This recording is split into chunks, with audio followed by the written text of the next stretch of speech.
apa yang terjadi jika satelit jatuh ke bumi? Bumi memiliki gravitasi yang kuat, di mana apapun benda yang naik dapat turun atau jatuh karena hukum gravitasi tersebut. Akan tetapi, hal ini tidak selalu terjadi di luar angkasa. Satelit yang mengorbit bumi maupun planet lainnya hingga berkerumun tidak bisa jatuh begitu saja. Hal ini disebabkan satelit terkunci oleh kecepatan, sehingga tarikan gravitasi ke bawah tak mampu menyainginya.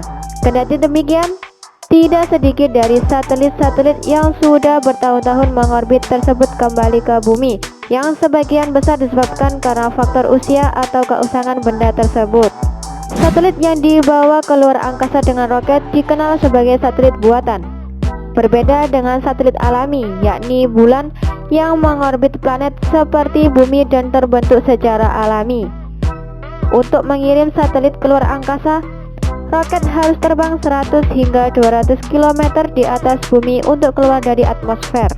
Selanjutnya, roket akan mematikan tenaganya, lalu menjatuhkan muatan yakni satelit yang dibawa saat sampai di salah satu lapisan atmosfer. Satelit tersebut kemudian berada di orbit dan meluncur dengan kecepatan yang sama. Bumi melengkung menjauh sementara roket dan satelit jatuh mengelilingi bumi. Satelit tetap berada di orbit selama kecepatannya tetap seimbang dengan angin sakal.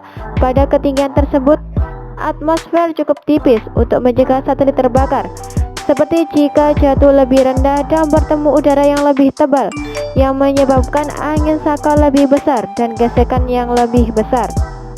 Sebagian besar satelit dijatuhkan dalam jarak hingga 2000 km di atas bumi.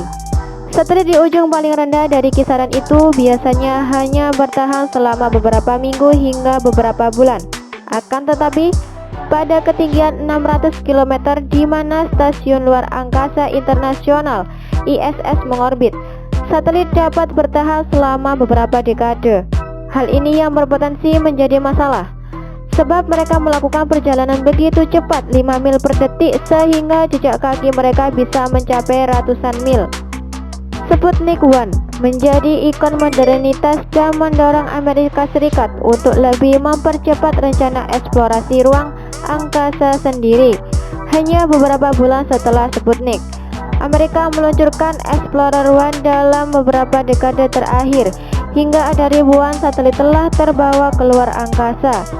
Menurut perhitungan McDowell, ada sekitar 12.000 keping puing antariksa dan beberapa ribu satelit di orbit di luar angkasa, tetapi hanya sekitar 1.000 yang masih aktif. Nah sob, kasih pendapat kalian di bawah ya sob.